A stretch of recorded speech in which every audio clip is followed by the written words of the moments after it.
नाज़रीन, आइए सीधे इस वक्त रुख करेंगे लखनऊ का, जहां पर दहशतगर्दी मुखालिफ इजलास आम हो रहा है। इस वक्त इजलास आम से राज्यसभा रुकन मोहम्मद अदीब खिताब कर रहे हैं, तो आइए सीधे हम आपको लिए चलते हैं लखनऊ। खड़ा होता और आपको बेचता कि फला फला लीडर इस मुल्क का कायद है, तुम्हारे लिए सब कुछ करने को तैयार है और इसके अवज में मुझे दूसरी बार पार्लियामेंट भेज दो। मैंने लानत भेजी है उन पर। मेरी जिंदगी का मकसद सिर्फ यह है कि अगर इन मजलूमों को नहीं छोड़ा गया तो ये जमीन एक दिन आग उगलेगी।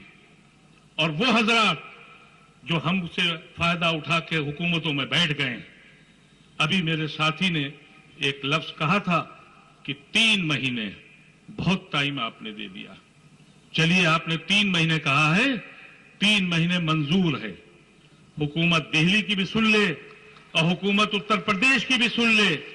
ये समंदर जो उठा है ये लखनऊ से उठा है और ये हिंदुस्तान के हर कोने में जाएगा और हर जिले में जाएगा। और इन हालात में मत जाइएगा कि हमने सच्चर कमेटी को पूरा करने जा रहे हैं, हम फला चीज पूरी करने जा रहे हैं। जब तक नीयत नहीं साफ है, जब तक दिल में हौसला नहीं है कुछ करने का, ना आपको कुछ मिलेगा ना कुछ वो आपको देंगे। आपके लिए जरूरत है गरेबान में हाथ डालना सीख लीजिए, हक को छीनना सीखिए, हक को मानना बंद कर दीजिए। जब तक हक आप छीनेंगे नहीं, आपको कोई देने वाला नहीं है। अपनी हैसियत को पहचान लीजिए पहले। इस मुल्क में कोई हुकूमत नहीं कर सकता। मौलाना आजाद ने सन 36 में कहा था, इस जमीन को अल्लाह तबारक व तआला ने ऐसा निजाम बनाया है जहां हिंदू हमारे बगैर नहीं रह सकता और मुसलमान हिंदुओं के बगैर नहीं रह सकता। यही एक तरीकेकार है, लेकिन आपको अपने इत्तेहाद और इत्तेफाक पर काना करना पड़ेगा। मेरा ताल्लुक इसी शहर से है। ये शहर खलीकुज़्ज़मा से लेकर हजरत मौलाना अली मियां से लेकर डॉक्टर फरीदी की जमीन रहा है।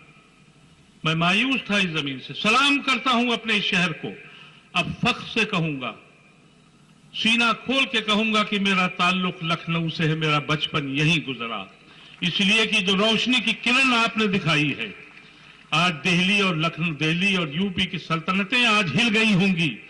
मुझे नहीं मालूम कि ये मीडिया क्या करेगा, इसलिए कि ना इसने कभी लिखा है ना ये लिखेगा, ना ये कभी सच बताता है ना ये बताएगा। लेकिन तुम्हारे सर गिनतियों के बता देंगे, तुम्हारे सर ये बता देंगे कि अब तूफान आ चुका है। लेकिन इसके लिए एक तहजीब का दायरा भी रखना होगा। यहां सबको बुलाया था हमने। अगर किसी पार्टी के कोई आदमी आया था उसको भी मेरे भाई सुन लेते, कोई हर्ज नहीं था। हमें मालूम है कि वो शायद आपको भी पसंद नहीं और मुझको भी पसंद नहीं, इसलिए कि मैं जो पार्टी कह रही है सब कर रहा हूं। उस पार्टी का मैं मोहसिन था इस इलेक्शन में जिताने के लिए। 7 दिन तक मुझे अपॉइंटमेंट नहीं दिया गया, आज तक मेरे पास जवाब नहीं आया। मुझसे पूछा गया कि आपने बुलाया, मैंने कहा सबको बुलाया, जो आना चाहे वो आए। इसलिए कि एक मुद्दा है इस मुल्क में, और वो मुद्दा है कि इस 65 साल के बाद मेरी कौम आज भी मुश्तबा और मशकूक, ये मंजूर नहीं है हमको। 65 साल के बाद भी लानत है ऐसी सोसाइटी पर जहां 20% मुसलमानों को मुश्तबा और मशकूक समझा जाए। हमसे ये पूछा जाए कि तुम बताओ कि तुम मुजरिम हो, ये कैसे चलेगा। लेकिन खुशी की बात यह है कि ये बैठे हैं बुजुर्ग हम सब के बर्धन साहब, पहले दिन से वो हमारे साथ लगे। 3 कन्वेंशन हुए। मैं ये नहीं कहता मनी शंकर मेरे साथ रहे, फारूक अब्दुल्ला साहब मेरे साथ आए, सारी पार्टियों के नुमाइंदे आए। लेकिन इनका ये हुक्म हुआ दिल्ली में कि अदीब साहब पूरे हिंदुस्तान में कन्वेंशन करो। कन्वेंशन करते करते हम लोग हैदराबाद पहुंचे। आपके सामने आदिल मोहम्मद आए थे, उन्होंने कन्वीन किया था।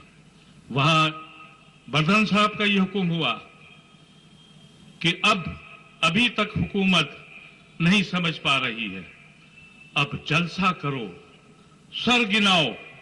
और मैं ये कहता हूं कि अदीब और अतुल कुमार अंजान दिल्ली लखनऊ में 3 मार्च को जलसा करेंगे।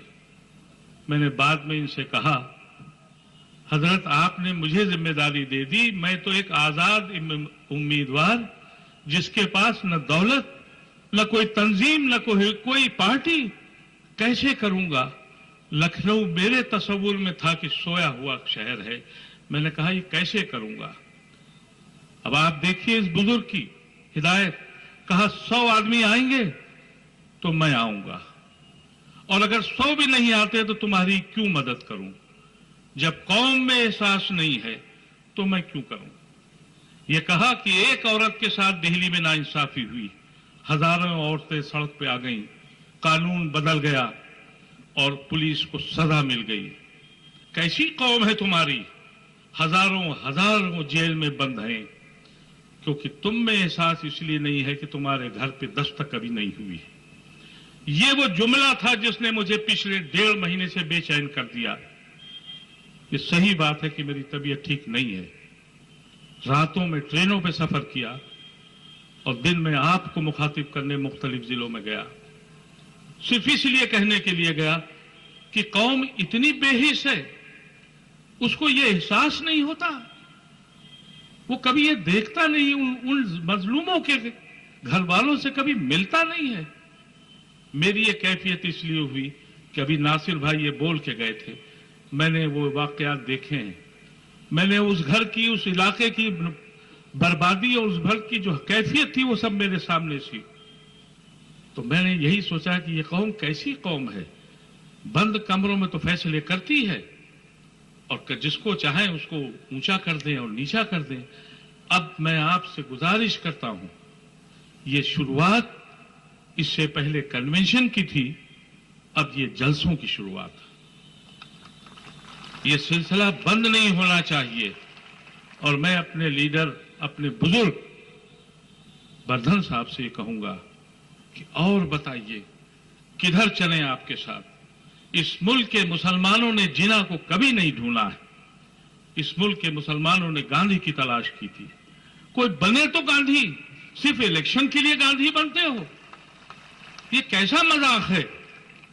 इस कौम ने कितनी कुर्बानियां पहले दी वो मैं नहीं गिनाना चाहता। आजादी के बाद नेहरू का झंडा उठाया, इंदिरा का झंडा उठाया, जिसने कहा कि तुम हमारे कायद, बदले में हमको क्या दिया? कभी ये सोचा कभी किसी लीडर ने?